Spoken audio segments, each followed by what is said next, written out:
Fat Pigeon Radio! All right, welcome to episode 2 of Fat Pigeon Radio with Shoops and the Fat Pigeon. Hey. All right. All right, So quick recap on last week. We're going to have our fact checker boy go ahead and cover everything that we may have gotten wrong. All right.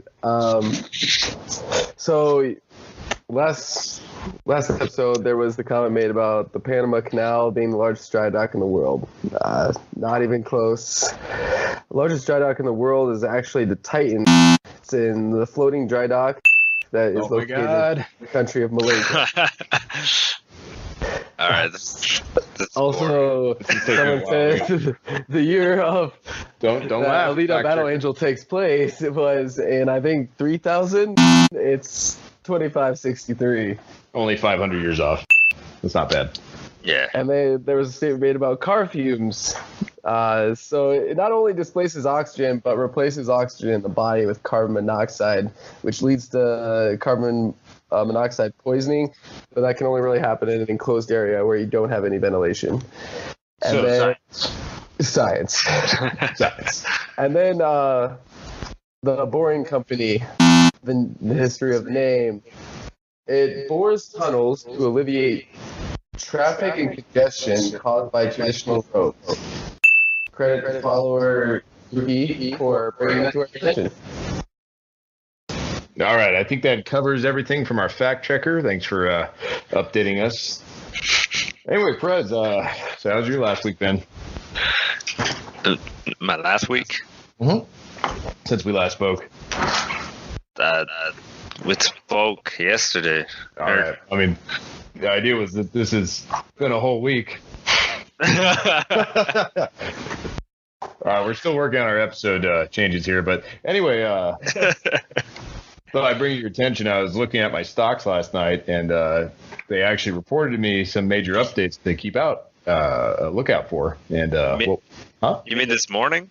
God damn it. All right. Anyway, so unimportant is the timetable, but basically this morning I was looking at my feed, and it was telling me that Facebook has had major political changes brought to their what would it be called? Their fucking Censoring? Yeah, well, basically their policies. There we go. They're making major change policies on their website, and the most recent updates that we been made aware of is their anti-white nationalism. Have you heard about this? Yes, you just sent me the articles. And I read them. Yeah. So we could talk about it. All right. Well, what have you heard specifically? What's my opinion on it? Yeah. No. Well, what have you heard? We got to introduce it to the audience first. Oh, well, they were initially separating white supremacists from white racists, and so they would only ban white racists and not white supremacists. But now they're putting them in the same kind of category, and so they're banning white supremacy sentiments and comments and posts and all that. So as a third party member, not being white or black or a victim of white supremacies as much, how do you feel about that? I mean, I guess if they do it across the board with everybody, that's like spewing some racist shit, I guess. But I'm more for like freedom of speech. Yeah, so exactly. That's one of the things that came to me. I'm obviously not, supportive of any racial supremacies or bigotries that come up. However, at the same time, our government basically was founded on the principles of freedom of speech. It's why we were able to speak out against the British when they were being a tyranny over us. So we established the right to freedom of speech, freedom of religion is one of our first basic amendment or basic human rights. And what Facebook is doing is they're deliberately taking white nationalism and white separatist groups and basically banning them and only them alone right now. From talking to some of our fellow viewers and members around our little station, they went and told me that this is just the early reaction to racism on the internet, and that the easiest group to go after first was the white supremacist group. What are your thoughts on that? Well, I'm going to say this. Facebook, social media, all that, it's very powerful. And I guess with great power comes great responsibility, right? Yeah, Spider-Man, I got you. Yes, Spider-Man. And so they're a private company, so they can do whatever they want. And I guess it'd be in the best interest of them to try and use their power for the best. And censoring extremist groups and not giving them a platform to rally and unite and do some crazy shit. That's not a bad idea.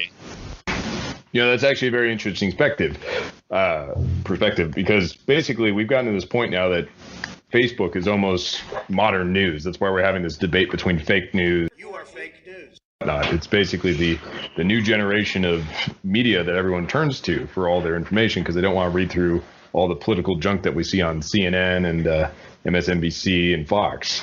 So we're so used to that being where we want our information from that we want to support our freedom of speech through Facebook. However, like you're saying, Facebook is no different than basically a business saying they refuse service to someone because they're being intolerant and they're not representing a company that they want out there visibly. So I see how your argument is actually a pretty strong justification for why the freedom of speech isn't exactly being infringed upon on Facebook. Yeah, I mean, we usually all agree as a society what's kind of acceptable. So, I mean, these things change with time. You just gotta stay with the times, man. Exactly. Yeah. So that one of the things that you're actually hitting on is brought up by Mark Zuckerberg. He actually told, I'm not sure if it's Congress or which government body, but he's saying to them, if he's infringing upon, freedom of speech on the internet, it's time the government starts to set rules as to what the internet is. That was his basic comeback. So we can't just say like, oh, here it's okay because it's, freedom of media, it's freedom of art. And all of a sudden here it's not okay because government doesn't like that we're banning one racial group. One thing that's also been brought across my screen is a better definition of the difference between white supremacists and white nationalists. White supremacists believes that races should be separate, whereas white nationalism believes that the United States should be an all-white nation, as it never was. But that's their argument. It might have been founded by a group of white people, but let's remember the Native Americans. Let's remember the slaves that the country was built on, the railroad workers that actually connected our nation from both sides. I could go on forever on how this is not a white-only country. Yeah, well, I mean, the thing about humans is that your race doesn't dictate how you act. For the most part, I guess. I don't know. Yeah. But it just, you could be a fucking asshole and be any nationality, Exactly. That's yeah. One of the things that I feel that's going to become an issue across the board for every group is just which groups are being targeted. One of the biggest questions right now is like, if we're going after white hate groups, why aren't we going after black hate groups or Hispanic hate groups? It's become too taboo with our current society to just hate on the white haters, for lack of a better term. Most recently in the news, there was the Black Israelite group, which is basically a racial group of individuals that feel that black supremacy is superior to, the negative, evil white man that's plagued this country, which is ironic coming from a religious order that was founded by Middle Eastern sort of white and brown people. I don't know where the black group came from for the Black Israelites, but I'm just saying I haven't seen too many at the synagogues of late. Yeah. Well, at the end of the day, I think tribalism is inherent to just humans because we got strength in numbers. and as a collective, we can do more than as a single individual, right? And so, tribes are gonna fall, and regardless of anything. And so, I would rather have my tribe be built upon common, like, cultural, I don't know, help me here. Identities, right? Yeah. So people that value certain things, Mm-hmm. like people that value hard work, discipline, respect.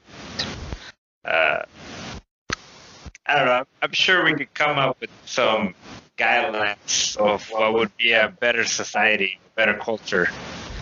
But I mean, you just gotta pick your tribe, man. And I would not pick my tribe based on race. Yeah, I agree completely. Another thing that this brings up is the question of like, where does sense of pride in one's own race, culture, or tribe, as you're going off of, where does that begin and where does it end? Like for myself, I'm not ashamed of my heritage of being white, but it doesn't mean I also want to take pride in being dominant over other races. I just don't want to feel ashamed for my cultural background. But with the way that the current trends are out there right now, you have brown pride groups, you have black pride groups, but the second you say white pride groups, it's suddenly racial bigotry. Then it's like where does the division end? Where can we start? Yeah, that's definitely a double standard. Yeah, 100%. And that's kind of one of the things that we got to look at with Facebook. Are they creating a double standard by going after one group reactively when they could have acknowledged what they want to do as a company and start to target all the racial divides? Oh, go after all of them. Yeah, that's my. I feel like it's kind of like a a company's package where it's like, do we just send out the beta version right away and see what people think, or should we hold back and create a better system that goes after all the racial issues and then launch that platform? That's just one of my questions. Well, here's my view on feeling pride about anything that you are, right? It's you have no say in being a man or a woman, right? So how will you take pride in something that you had nothing to do with, or your race? Mm-hmm. Well, I see what you're saying there.